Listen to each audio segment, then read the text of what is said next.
So, Alhamdulillah. alhamdulillah, Allah is fair. it's fair. So whatever we've covered.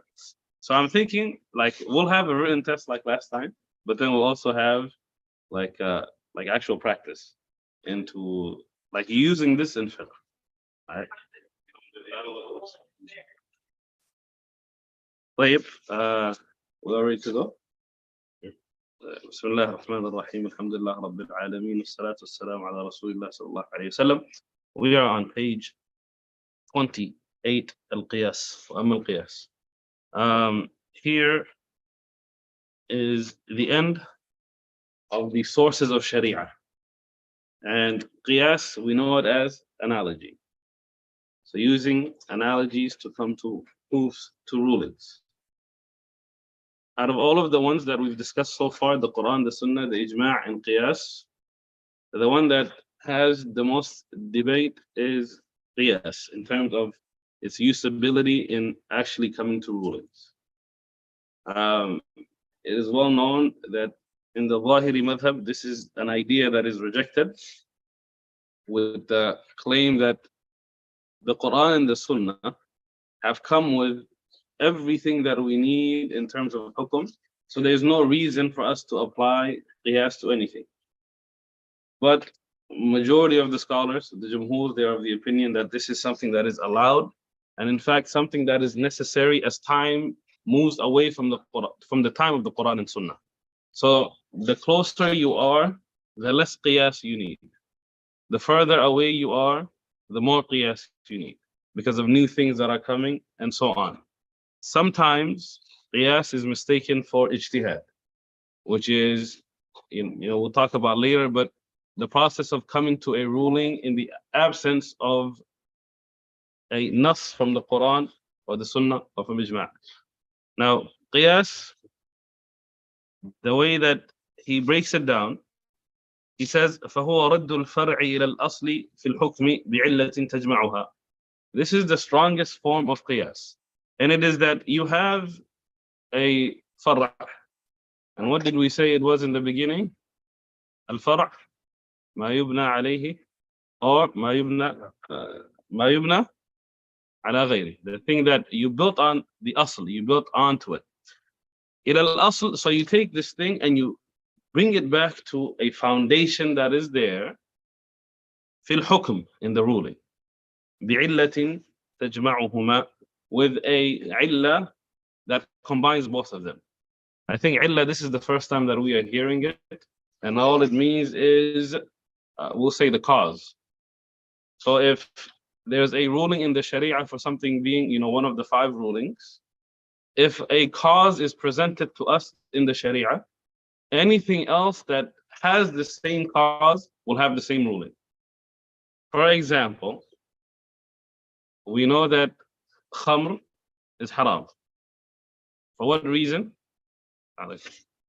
Because it is a muskir, it intoxicates. So this is the asl. Today, if someone comes and makes khamr, like synthetic alcohol, and it does the same thing, but you don't use it from, like, you don't make it from, how they used to make it from grapes and so on. What is the ruling of this? We'll say the ruling is haram, because the cause of khamr, alcohol, being haram is already there.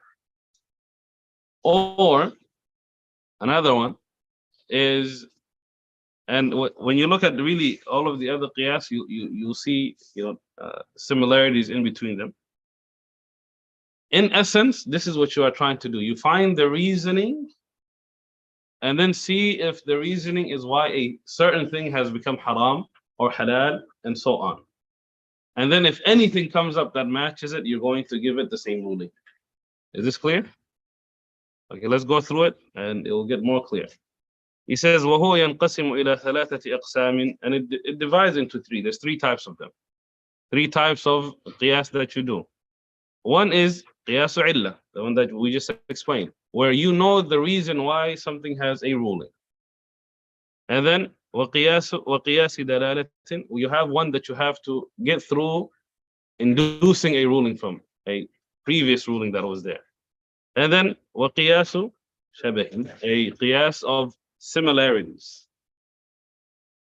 So he begins first and he says, فقياس العلة بقياس of علة ما كانت العلة فيه موجبة للحكم, should be there but it's not here in in our print, but whatever the cause of something makes it wajib for you to have the same ruling.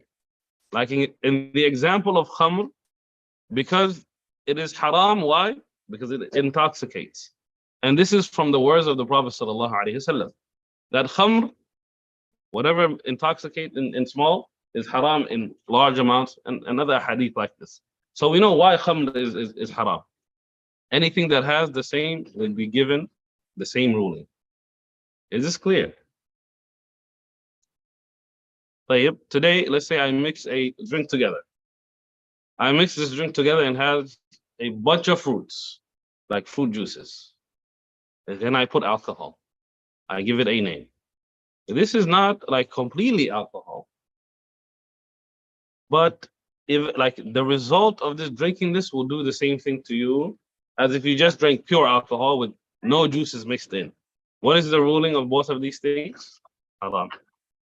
Or we go to, for example, Allah subhanahu wa ta'ala, He says, وَلَا تَقُلْ لَهُمَا أُفٍّ. Do not say uff to the parents.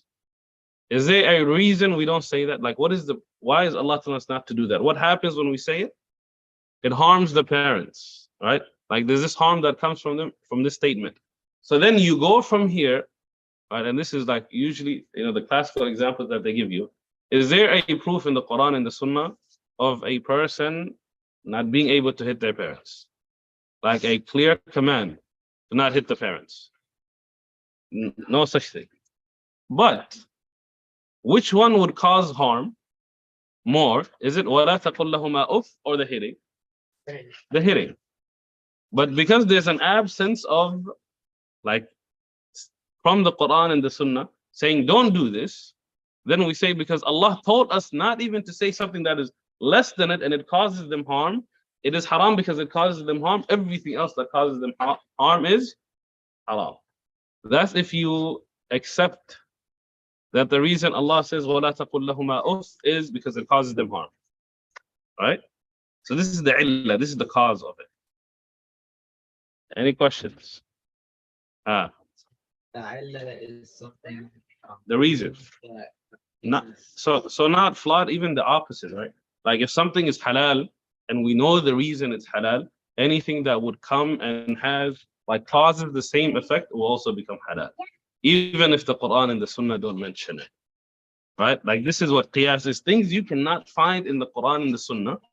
So then you look back to the Quran and Sunnah, see foundations, and you do illah. Out of all of the three, this is the strongest one. And it is also the one that the scholars, some of them, they say this is not even considered qiyas. This is just understanding, because it's like this is the mafhum from what Allah is telling you. Right? But out of all of the qiyas, this is the strongest one. Right? So like you go back to that example of وَلَا تَقُلْ لَهُمَا أُفٍّ, they say the fact that Allah is saying this is making everything else haram, of anything that will cause them harm. So you don't need qiyas to do this. So this is, qiyas al-illah. Then he says, so are we going to talk about the why it's not ijtihad later, or because that part also, it's common sense, but at the same time it seems like you have to, so we'll go to the one that might need a little bit of ijtihad. So then he says وَقِيَاسُ الدَّلَالَةِ. Now the one of, like, you have to strive to get a ruling from it, like you have to search for it. He says الاستدلال بأحد الناظرين على الآخر. It is when you look at something and you see that it can have two possible things, right? It can be, actually let's say it like this. So he explains, he says أن تكون العلة دالة على الحكم, that the cause of a ruling, it points towards like a ruling, right? If you look at it, like it's telling you should give it this ruling. ولا تكون موجبة للحكم, but it does not force the ruling on it. An example of this, right? Let's say you look at a horse. The question comes of eating the horse. Is the meat halal or is the meat haram of a horse? You'll have someone that will come and say, Allah subhanahu wa ta'ala, He says, وَالْخَيْلَ وَالْبِغَالَ وَالْحَمِيرَ لِتَرْكَبُوهَا وَزِينَةً. That the horse, the donkey, and the camel, they were made, you look at them, they're beautiful and for you to ride. Two of them have two different rulings. Al-himar, haram. Al-ibil is halal. The horse is in the middle of these, right? It resembles the donkey. It also resembles the camel in terms of riding it, fighting with it, and things like this, right? So what is the ruling of the meat of this thing? You can go either way on this one, right? So here, who is it left up to come and say, this is the hukum of eating horse meat? A person that could do the ijtihad. And he would say, because these are two things that are very similar to one another. Okay? And because they're similar, you would say, okay. If I support that it is halal, I'm going to say it's like the camel. It resembles the camel more than it does the donkey. And therefore we could eat it. If I say it's haram, I'm going to say it's like the donkey. You ride it, you use it in this way. And since the donkey is haram, this is also haram. Is this part clear? No. You said it. Sorry, is there a text about it? So the donkey, there's a text of after Khaybar, it was made haram. Right? The Prophet sallallahu alaihi wasallam from Ali ibn Abi Talib says, after Khaybar, that نهى النبي صلى الله عليه وسلم عن لحوم لا what is it called? الحمور الأهلية, صح? That's the donkey. Yeah. الحمر الأهلية. So this is the hadith of Ali ibn Abi Talib that the Prophet ﷺ, after Khaybar, this meat was made haram. Because that's the wahsh. That's the humr wahshi. So that one's halal. Right? And even the donkey used to have a time of being halal. But then it was made haram after Khaybar. What's the ayah again? So the ayah is in Surah Al-Nahl, وَالْخَيْلَ وَالْبِغَالَ وَالْحَمِيرَ لِتَرْكَبُوهَا وَزِينَةً. I think this is the 6th verse in Surah Al-Nahl. الْخَيْلَ وَالْبِغَالَ وَالْحَمِيرَ لِتَرْكَبُوهَا وَزِينَةً. Alright. Where is the ibn? Al-Ibil in this? Yeah. Well, the Bighal is the Bighal والخيل والبغال. Bighal is يعني النوع من the thing. من الإبل. No, the Bighal is a cross between donkey and the mule. Yeah, it's a mule. Okay, let's see what does Allah subhanahu wa ta'ala say about the horse then. So the horse is there. The camel is not there. Yeah. So the camel is not here. But the halal meat of the camel is in from the sunnah. Yeah. So in this verse, it's combined with stuff that We don't eat. Yes. But it has characteristics of what you do with the camel. From riding it, from going to the thing in jihad and things like that. So you would look here to see which one does it actually go with. Yep. Okay, let's give it qiyas al-shabah. We'll come back to, so all of these qiyas we'll come back to it. But he says qiyas al-shabah, the one that is similar, it is هو الفرع المتردد بين أصلين يلحق بأكثرهما شبها. This is where you look at the far'a, and it goes back to two foundations. And once you go to these two foundations, you can't really separate them in the way that you would treat them. The classical example that is given here is the wealth of a child. The wealth of a child. Do you have to give zakat on the wealth of the child? Someone that has not reached the age of, is not baligh.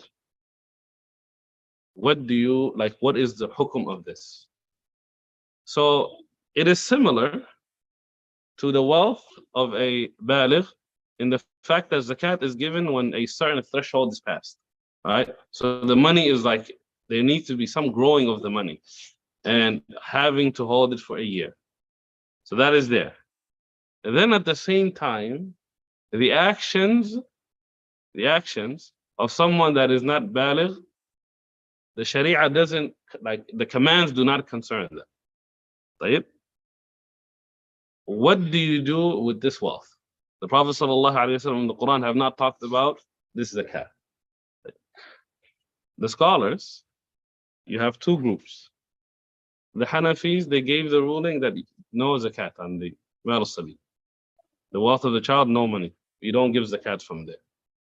The Jumhur, they said he has to give it. Or the zakat needs to be given. And the way they like justified this was, they said that when Allah subhanahu wa ta'ala talks about taking the zakat, he is talking about the wealth, not the person. Right? Like he's talking about like actually taking khudh min amwalihim, right? Like from their monies. Right? So because it's talking about the money, then we could do qiyas between the mal of the sabi and the mal of the baligh, because we're just taking from the money. So they say this one, or what we said in the beginning, the one that is being addressed in it is who? The wali of the sabi. But still, this is the wealth of the child. And how do you get to that? Because this is, you have to take from their wealth. Isn't the idea related, like they have it related to a certain group of people? وآخرون اعترفوا بذنوبهم قالوا وعملوا صالحا وآخر سيئا خذ من أموالهم صدقة تطهرهم وتزكيهم بها. So this is in that time, but this is like the verse of the zakat, right? Like take from their wealth. From here, you okay? This is this thing that you would have to pay. طيب? Or another classical example is if a person is killed, you pay blood money. One of the three things that you do. What if the person that was killed was a slave? The slave, he has two asls, right? He is like a human being with the commands that are given to the human being. So when the Sharia talks about praying, fasting, prohibitions and so on, it applies to him. But he is also closer to property in the sense that he shares some of the characteristics of property. You'd buy them, you'd sell them, and so on. What happens when someone damages the property? What are you supposed to give back? Like, how do you pay this back? Huh? You don't give blood money on property. You just pay I break the chair, I give the chair. Huh? Like, so if I break this chair, let's say it's $20. I don't know how much it is. Let's say it's $20. I owe the owner of this chair $20. I have to give it to them. This is the ruling. Huh? He can't ask me for more, and I can't pay him less. But if someone is killed, you have to pay like the blood money. So what happens to someone that is a slave? What do you do like for this person? Do you pay the value or do you pay the blood money? So then that would depend on which one do you think from the asl he is closer to, right? And majority of the scholars are, you don't pay blood money on the slave. You would pay them their value.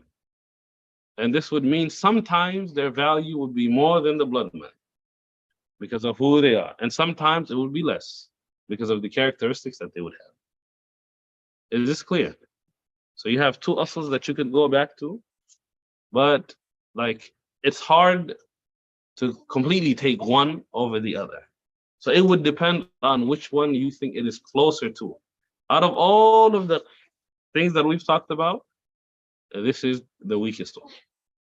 This is the one that is like, this is, very, out of these three, this is at the lower end.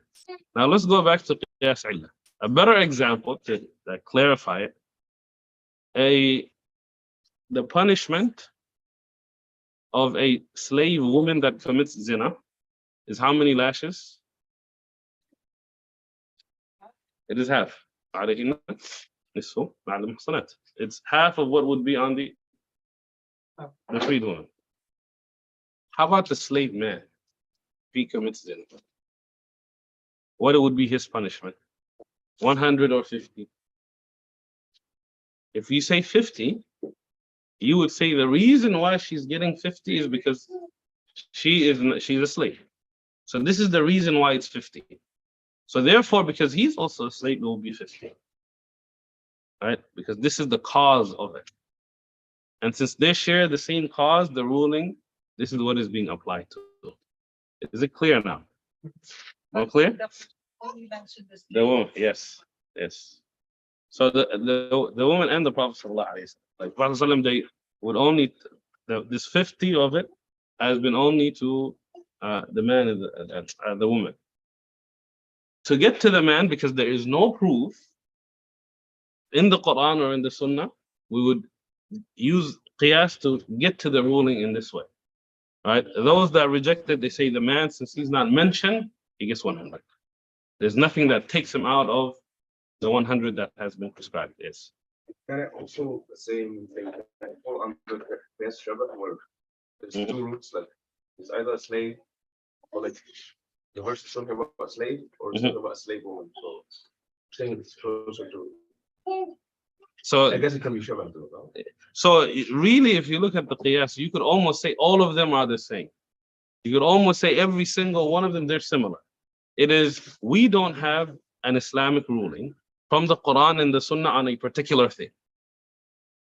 But we have these ways of taking it back to them to show that this is why it was. But not in every case can you go and say that this is haram because the thing that made this haram is haram.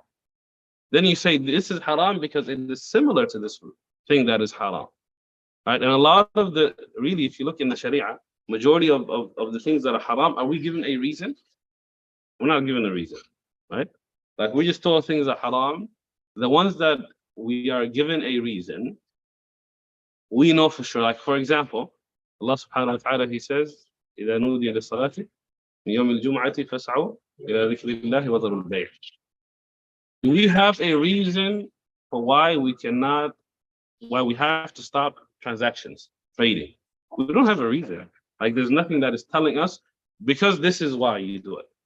So the scholars, they deduce like from this, a reason could be the fact that it is going to distract you from the dhikr of Allah. So anything that will distract you from the dhikr, which is the khutbah, is haram to do after the second adhan, right? Now, if someone comes and says, can we have a nikah before Jum'ah? Once the second adhan comes, you cannot do it because it is going to distract you from it. But is this a qiyas of illah or is it qiyas dalala? This is qiyas dalala because you have to, like, there's no reason why we're told we should stop selling. We should stop the transaction. So you would move it down to this. But you could argue that this is the illah, really. You could make this the illah and then like be able to move it up to the next level. All right? Like that and so on. And then what about qiyas of like this same verse working? Like actually working. For example, if you work in agriculture or any job that you do, does this verse apply to you as well? And how do you prove that it applies to you? So you go down to Sharh. So this is similar to the bay and you do, and then also it's not similar because working doesn't like this verse is very very clear and it is talking about al-bay'. Right? Is the work that we do, is it this? Is it this buying and selling and talking and so on? So then you say like it jumps between these two things. It is the same in the essence that it is business that is going to get you money. Right? Somehow at the end, this is going to get you money. So doing things after the second adhan of Jum'ah, it's not allowed. And the reason we say the second adhan, during the Khilafah of Uthman ibn Affan, Medina was growing too much. It was expanding. So they decided that they're going to have two adhans for Jum'ah. And this is a practice that the Hanafis have kept up until today. You go to their masjid for Jum'ah, what ends up happening? They make adhan for dhuhr, right? And nothing happens. Then they make the adhan of Jum'ah where they actually have the khutbah in Arabic. And he doesn't go through the same things, huh? Yes. This was a practice during the time of Uthman ibn Affan, because the first adhan of Dhuhr makes it very hard until it was time for khutbah for people to be told, stop doing what you're doing, right? So they made this adhan over there to make the time shorter, because the biggest difference between our khutbahs and the khutbah of the Khulafa al-Rashidin and the Prophet sallallahu alaihi wasallam is what? The time, right? Their khutbahs extremely short, and when I say short, maybe like 5 minutes. If you actually like I have a book at home called just khutbah is the title of the book, and inside of it you have the khutbahs of the Prophet sallallahu alaihi wasallam and the Khulafa and some of the companions. Only one page, right? So just one page of khutbah from the Prophet sallallahu alaihi wasallam. So if you're standing there and you just read like this, even if you try to read it slowly, it's not going to take you the longest page. But their salah was longer, right? So for them, like this time that they're actually being told to, wadarul bay', the understanding was short. But where do you start it? Do you start it as soon as dhuhr comes in? You make the adhan for dhuhr, then you give the khutbah like we do? Or is it like some time afterwards, right? And, to be fair, I think the best, like if it was up to me to decide how khutbah should be done, I would go with the way of the Hanafis. Because majority of us, when we go late, after the khatib has started, you're not there for Jumu'ah. And majority of the Muslims, they come after, like closer to the time of prayer. So what ends up happening to them? They did not go to Jumu'ah. And after 3 Jumu'ahs, what happens? Huh? Of missing 3 Jumu'ahs? That's a lot. All right. So what I would say, like if it was up to me, we would go to the masjid at the time of adhan for dhuhr, a little bit earlier. But they'll make the adhan, let them do it. What our Hanafi brothers do. Just get up and start talking. Give your English bayan here. All right? And then, like, let's say we start 12:30 to 1, right? Like 12:50, like, khalas, time for khutbah now. Whoever's here is actually going to get the reward. Whoever wasn't here is going to come after this. Then the change didn't matter. So, but then people might only start actually coming to that time. So you don't solve the problem. You just make it. It's random. Every 1 week you start 12:35, 1 week you start 12:50. There you go. You see, but we don't have. We're programmed to only look at the Imam starts a minute late. Allah make it easy. Now, any questions on here? Page 29. We're going to skip the part where it talks about qiyas. We want to go to Hadr. Yeah, because all of this we've already explained it. Okay? Are we all right with that? Yeah. So we've explained this like through our talking now. But okay, let's just read it anyways. ومن شرط العلة, from the conditions of علة, I'll only just read it. أن تضطرد في معلولاتها, that actually from the conditions of علة is that the reason for it happening is there. It's actually proven in there. And then ولا تنقض, like it's not taken away, it's not ambiguous, it's like it's clear there. لا لفظا ولا معنى, like that is not really removed from there. So when we talked about the sabab, we look at khamr and we say because the Prophet ﷺ said it intoxicates. This is the illah. This is not going to change. Muhammad. I'm wondering if there was an example of qiyas in either Sahaba or not the Prophet. Maybe Sahaba. So in the time of the Prophet ﷺ, there was qiyas. It was qiyas. Yes. From the companions themselves, and then some scholars even say from the Prophet ﷺ himself. And they say a man came to the Prophet ﷺ. He said, I have a son, new child, that is black. Right? So the Prophet ﷺ asked him, do you have camels? He said, yes. He said, what are their colors? He said, red. He said, do they sometimes come out different colors? He said, yes, sometimes they come out, I think he said black. And he said, why do you think that happened? He said, because it's missing something when it was like, when the things were being transferred, it missed the thing that would give it the red color. He said, then maybe this is what happened to your child. All right. We understand this a little bit better now than at that time. The things that decide our color, we get it from our genes from the parents. And there sometimes, like for someone that is born to two different colors, it is possible that they come out like one only. So you have a black and white, and it is possible the child comes out black. And it is possible that the child comes out white. And it is possible that they are going to be mixed. So this is possible. So the Prophet ﷺ, they say this is him using what? Yes. And because it happens in you actually see it happening in the camels. And then it would this could also happen in children. Another example that they give.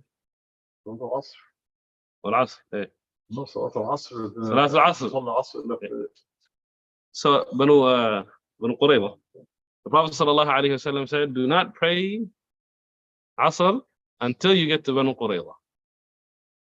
What did the companions do? Some went, they understood it to mean until we get there. He's not, his command is for us to get there in time for us to pray Asr. So when Asr time came, they prayed. The others, they looked at it and they said, he's actually telling us, do not pray until you get there. So they did what do we call this qiyas? Yes. This is a type of analogy.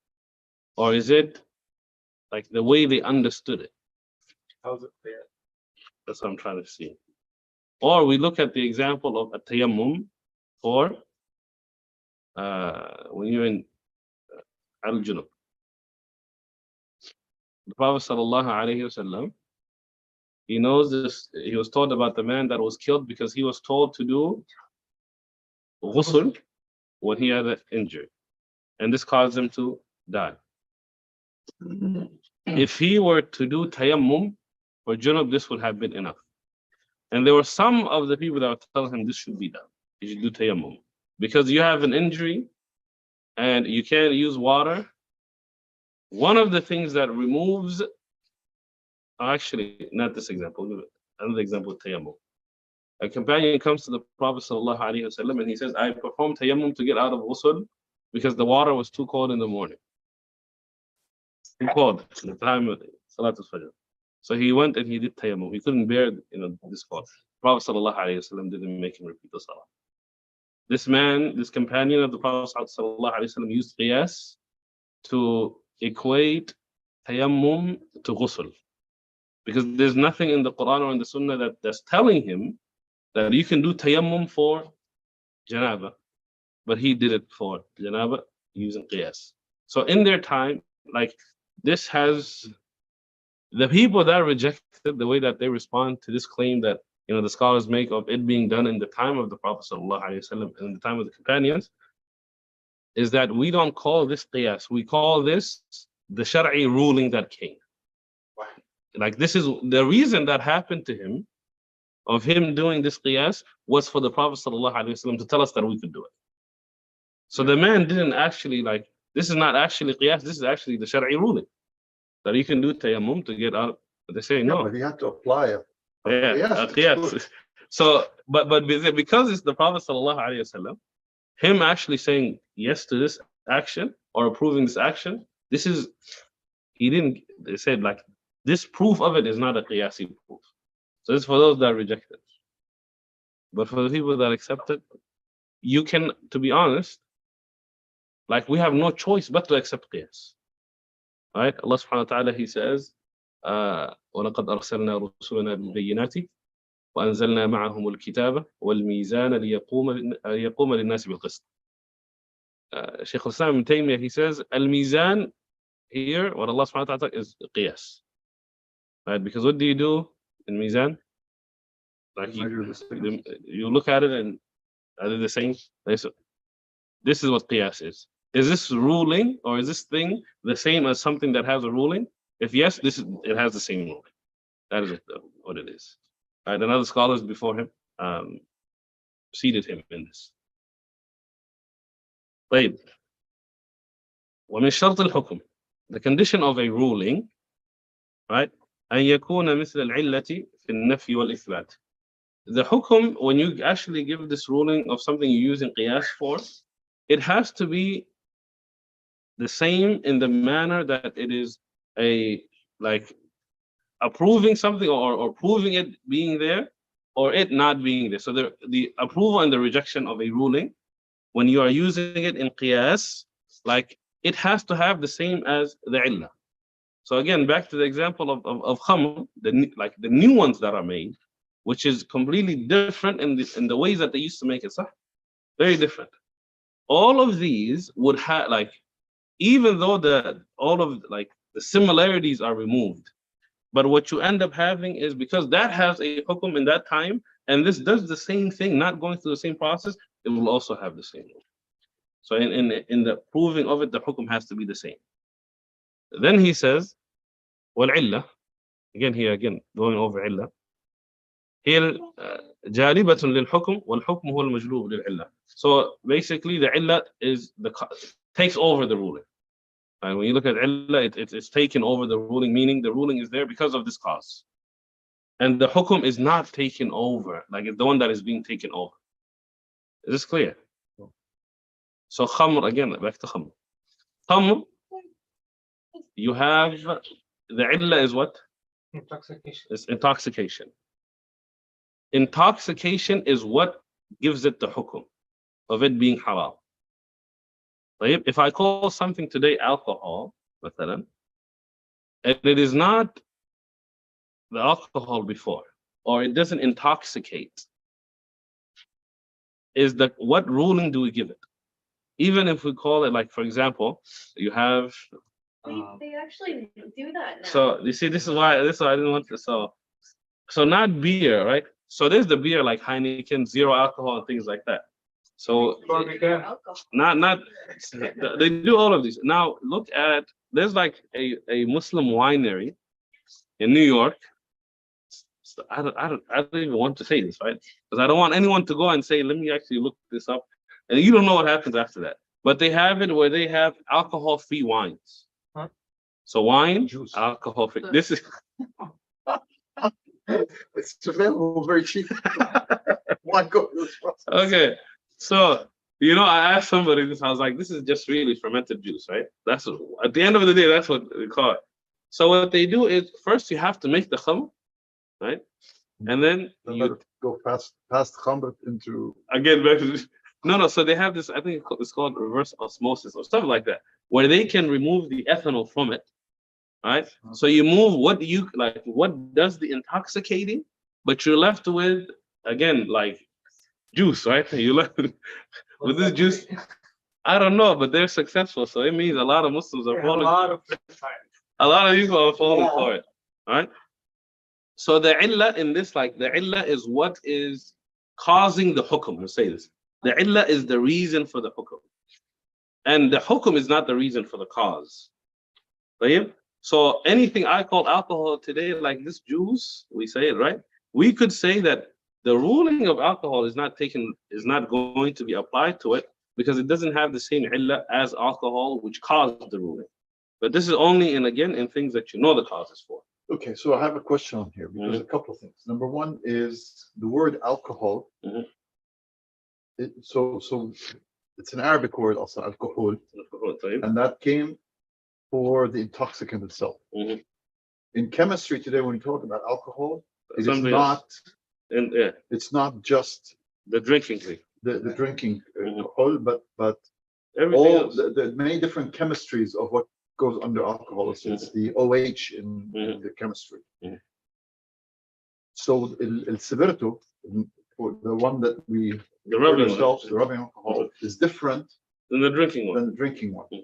And that's what you use before you take injections or anything to wipe and clean your skin. There's a couple of other ones also. I can't. What you cook with is different. Okay. Sugar alcohols are in food stuff. That's what I was thinking. Sugar. No, like we look at vanilla extract, right? Oh yeah. This is 39% alcohol. right? Is it halal or haram? So that's the question: is what alcohol are we talking about? And then alcohol, for instance, in cough medicine, Huh? and the Yes, stuff in the cough medicine, yes. you're taking it for a cough. Mhm. What's the ruling there? So Because you don't drink this like a. I remember I was in a pharmacy in Saudi Arabia, yeah, and they would hide the cough medicine. they have this. And they, I told him, why are you doing this? He says, because people will take it to drink and get. So even if they drink the whole bottle, they're not going to get drunk. It's just a silly thing. So It's for your cough. okay, so let's go back to the But they have it. yeah. So let's move back to the Quran and the Sunnah on how we deal with alcohol.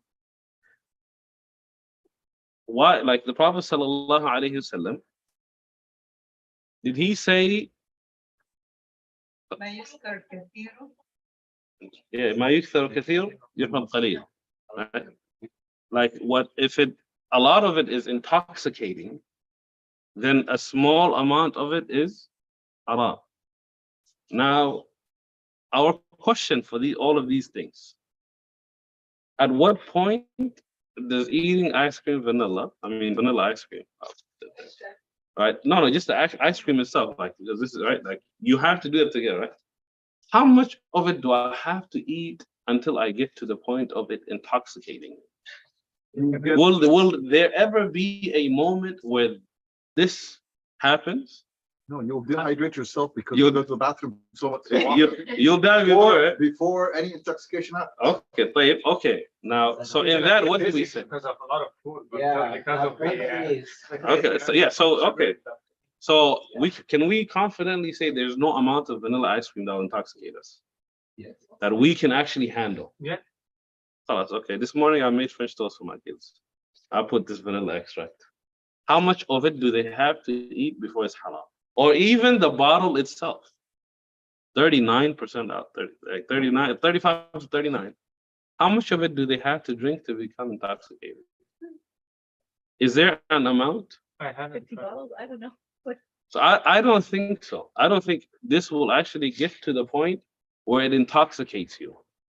Therefore, these ones, and the same with like the rubbing alcohol or the cleaning alcohol, like all of this, right? No, but those other ones, If you can't drink them because if you drink them, you go blind. Something else happens to you. Okay, so let's Some other harms. Yeah, it's not the intoxicant. Yeah, so other harms. No, but like this principle of like this is what makes khamr haram. It has to fit this principle of in there needs to be a time where a lot of it will make it, like if you drink a certain amount, the problem is determining this certain amount. If whatever amount you say cannot get it, then the small, even if it has that, like it is, we'll refer to it as alcohol. Huh? Even if the thing itself is actually alcohol. I feel like this is a very slippery slope, though. Like, for example, people who say that alcohol comes out of the pasta, or So this is the response to this one, right? Vanilla extract, which has alcohol, is different than the cooking wine, because the cooking wine itself, like you don't need a lot of it to get drunk, right? This is like the wine, and then sometimes, like when you go to the restaurants, they don't even use the cooking wine; they use regular wine. So when you use regular wine, this is something that in a lot, and it doesn't have to be a lot, right? It will get you like there's a certain moment that we know, first glass, second glass, third glass, whatever it is, you're going to become intoxicated. So in this one, the small of it is haram.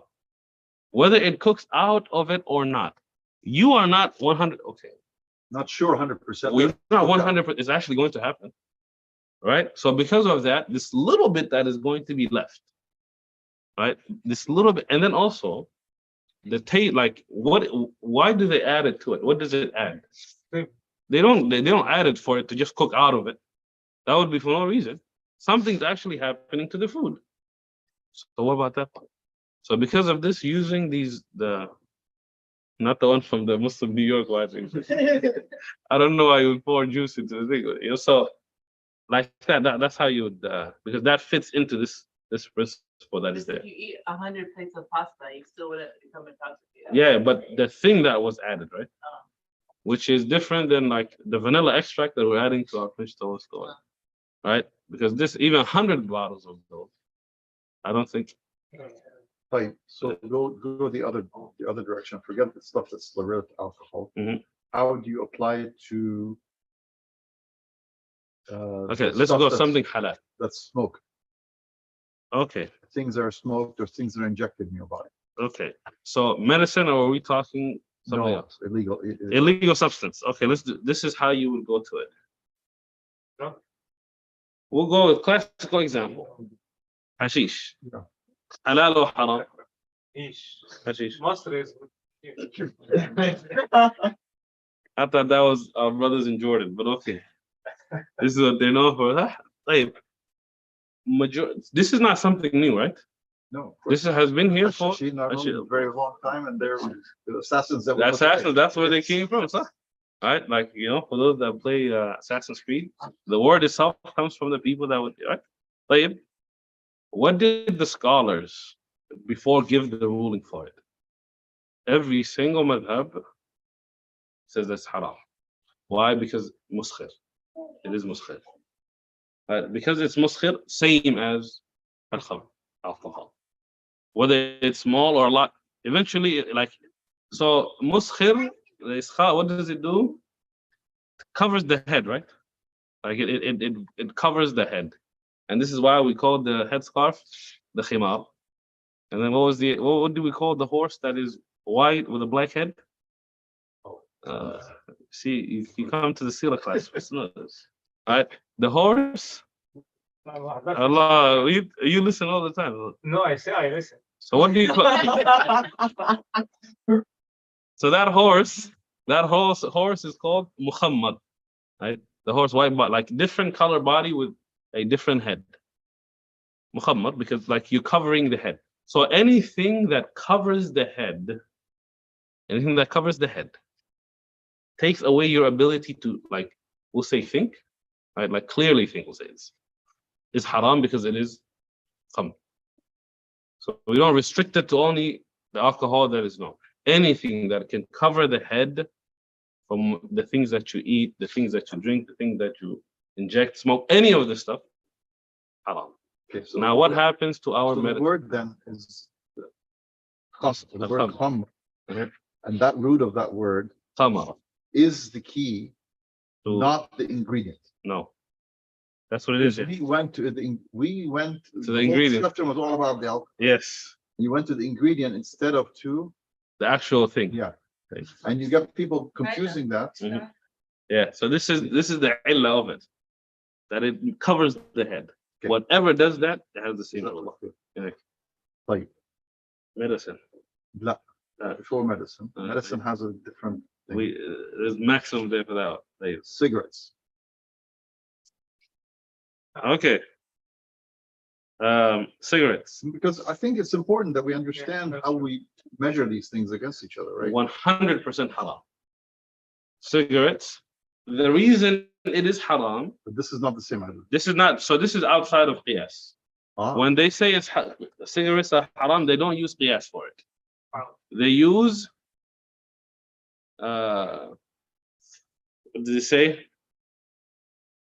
What does Allah subhanahu wa ta'ala say? Do not throw yourselves into harm. Right? Like, don't destroy yourself. The cigarette, do they destroy you? The fact that every single one that we buy has to come with a warning label. Okay? Right? Because it comes with, like, it is different. Like, if I had to prove this without, thanks to the government, for like the fact that you cannot show me a cigarette commercial on TV shows you how bad this is. So, and we know without no one that smokes is better off for smoking, whoever it is. So this is haram because it damages you. But just like a lot of people are talking about this, they say sugar also destroys your body. And eating too much destroys your body, right? So sugar. I think the best thing you do is have him smoke a cigarette and then run next to him. See what happens.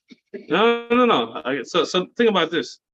The Prophet ﷺ, did he warn us about sugar? Right? He warns us about the sugar. The two white things, rice and sugar. Sugar, not Salt. rice. Salt. There's a hadith about Rasulullah where he warns us of consuming too much of these things. Sugar, when the prohibition comes in this way, we look at it and we say, like, what is meant is too much.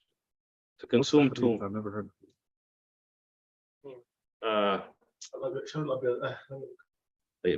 Well, he does it, right? So sugar, like there's a warning, but not of it being completely made haram. So if someone says, like really anything destroys you, anything that we eat can kill you. The water that we drink, there's a more like, there's a part where it's too much for you. So, but do we eat it like do I drink water with the intentions of it destroying me?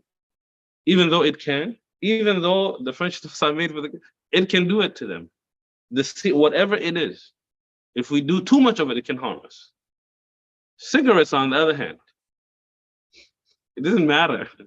They're telling you this is going to kill you. So you can't use the rulings of sugar to say this, right?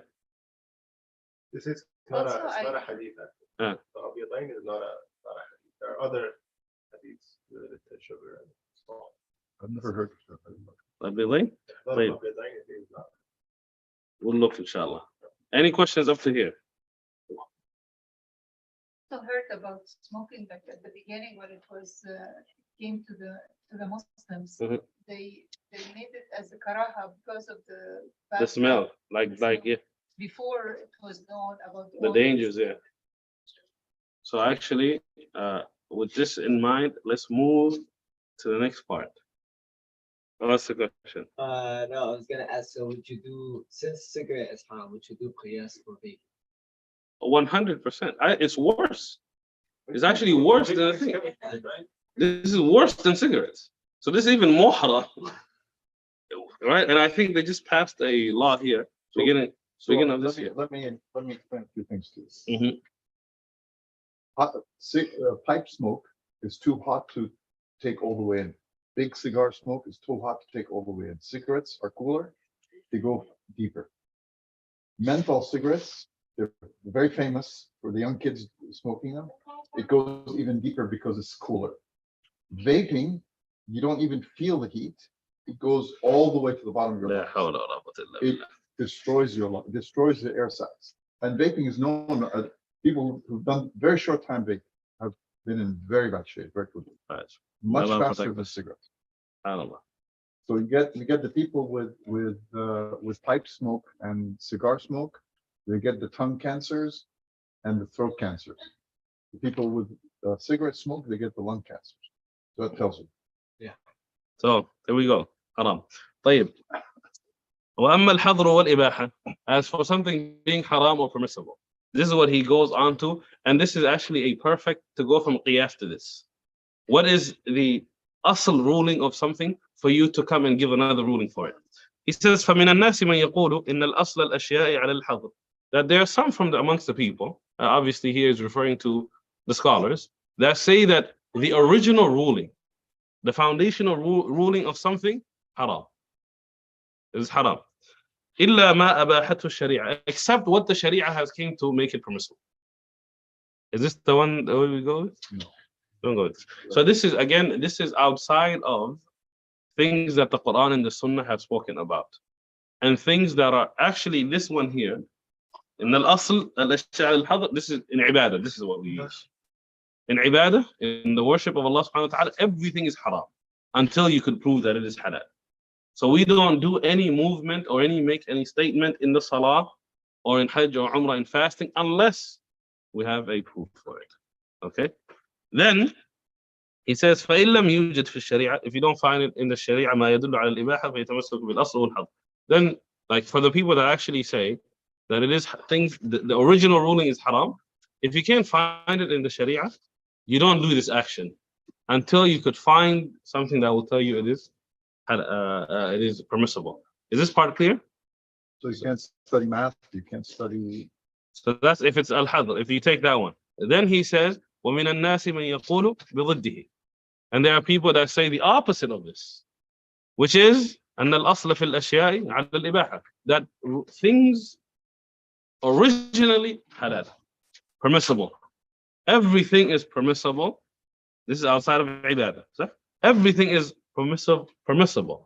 إلا ما حضره الشرع, except what the Sharia has made haram. So for us to give a ruling of, let's say, some new invention is made, or some new thing comes, or a new type of food is discovered, the original ruling, ibadah, it is permissible until you find something from the Sharia that tells you otherwise. So when you talk about studying math and things like this, what is the asl ruling? Ibaha. Until you can prove that it is not. So this is how we look at this.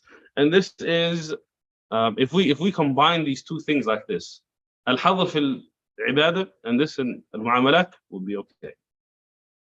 So we agree on this one. So in worship, everything is haram until you can prove it. Outside of worship, everything is halal until you can prove it's not. Are we clear on this part? What's his opinion? The second one. His. So here it even says وَمِنَ النَّاسِ مَنْ يَقُولُ بِضِدِّهِ, right? In other things of this, like this portion of it is not there. Right? What he says, like he just puts like his thing on the asl fil ash'ar al-ibaha. So you know that this is but this is his opinion. And only Here is mutlaqa, like for him it's on everything ibadah. no, not in ibadah.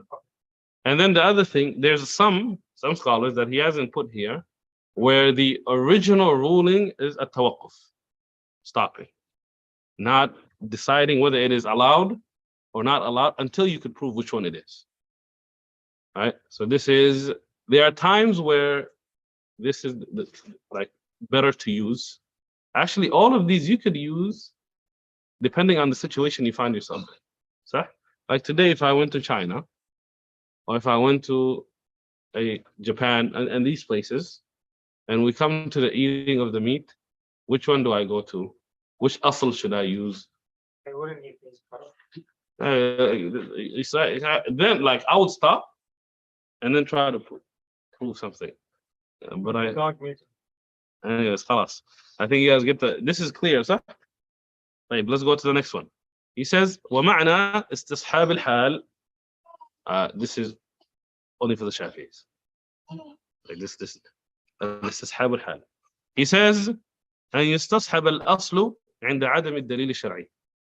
It is the absence, like something will stay as the asl, the original ruling, when you can't find a dalil from the Sharia. I'll give you an example. You're walking to Salah. You're walking to Salah, it's raining outside, someone goes over the puddle, gets you wet. You don't have proof that this water is najis. The asl is what? Water is pure. So you're going to assume that this water that has just been splashed on you has not made you najis and you can go in your face Salah. Or, let's look at it this way. When someone gets arrested, what are they? Innocent until proven guilty. This is like the asl ruling. This is and everyone will stay on this until you prove them guilty. No, you're guilty. You're guilty before they even take you. You're just guilty. That's the asl. You prove your innocence to us, huh? That's a guilt. So is this the same as doubt does not remove certainty? Very close. But like you would use this. So I get like this is very particular. Like, how do you give a Shar'i ruling, right? This is one of the ways that you can come to a Shar'i ruling of things. For example, like if you look really in the books of Usul Fiqh and so on, you know, in the Shafi'i madhab, used water, does it purify? Used water. Okay, water I've used to purify myself. I make wudu, the sink is clogged. Okay, I wash my hands, face, everything. When it comes to washing my feet, there's water inside the basin of the sink. This water, if I put my feet in, does it purify me? Yes or no? This is like used water. The correct opinion is that it purifies you. Sah in the Shafi'i madhab, but there are some that say no, it doesn't, because what, like, it already used this ability to purify you, right? And because you've collected it and it's staying here and it's already used, it doesn't have the same effect of purifying. So now, what happens if I combine this water that has been used and I make it past the level of where something cannot carry najis anymore, which is, what did we say? Qullatayn, 56 gallons. If I pass this, then at this point now, what does this water actually become? Pure, because this is the asl of water. So it will stay on that unless I can prove from the Sharia that it's not there. Is this clear? But it's easier to just look at it as innocent until proven guilty. That water is pure until you can prove it's not pure. If it's changed color, If it changed colors, then like you, through this, you prove the thing. But the asl of things is this is how it is. It will continue to always be like this until you can prove otherwise. So water is pure until something happens to it, and so on. Is that the rate? Yes. No, it's easy. طيب. Going out. Very long. That's today. You know, oh, it's 117. That's not too bad. I think no, it's like really pouring. خلاص, let's you guys want to practice a sunnah of the Prophet sallallahu alaihi wasallam. When it used to rain, he would go outside and let it fall on his head and on his I just shout. shoulders. Do it on our way out then. Okay. No, this is before ijtihad. This is on al-adillah. I think we could also go through this real quick, and then we'll start. So he says, وَأَمَّا الْأَدِلَّةُ فَيُقَدِّمُ. If you remember the first lesson that we had, where he said the rulings of fiqh, or the usul, the chapters of usul al-fiqh are a certain number of things. I think it was 19 things, huh? 18 or 19 things. There was one that came after qiyas, known as tartib al-adillah, the ordering of the proofs. So he says, when it comes to, like, this is what is meant here, when it comes to ordering the proofs, al-adillah, فيقدم, the one that you give preference to, is al-jaliyu minha ala al-khafi. The one that is, what is jali? Like, very apparent. No other thing is the ruling except this. Then the one that is khafi, the one that's a little, like, it's still adillah, but it's like, it's subtle. An example of this, وسبعة إذا رجعتم, on fasting, 3 there, 7 when you get back in Hajj. Here, like, this is very clear on what needs to be done. So because of this we will, like, someone can't come and say, I'm going to fast 4 here and 3 there, or 4 here and 6 there, because this is an adillah that is jali. The khafi are the more subtle ones. We need an example? خلاص, we'll go. And then والموجب للعلم على الموجب للظن. Basically here, the one that necessitates ilm over the one that necessitates speculation. What he is saying is, what you find in the Quran and in the mutawatir are ahead of the ahad.